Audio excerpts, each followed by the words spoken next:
lycée Mame Cheikh Mbaye bu Tambacounda biñ ko tabaxee boobu ak nigéeni si def na fanweeru atu yàlla ak juróom li mu commencé màggat tax na nag fi mu ne nii toiture bi daanaka bu tawee dafay senn di yàq bagage yi nga xam ne ñu ngi ci biir waaye nag teewul ki nga xam ne moom mooy proviseur bi mi ngi dalal xel yi. fekk ñu ci ay jafe-jafe jàppale ñu ñoo ngi koy rafetlu dal yi waajuñ daanu de dal yi day senn soxla ñu defaraat étanchéité ba senn bi mu arrêté fekkee it àndul ak fuy senn ak ndox affaire yi parce que wax ji ci vacances yi dañuy bari école bi day daanu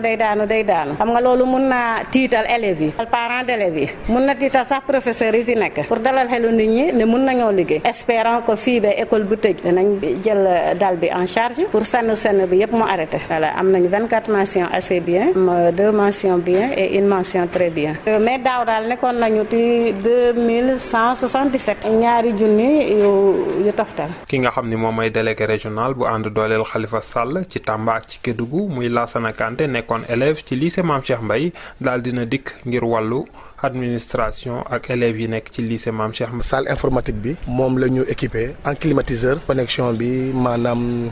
at bi yëpp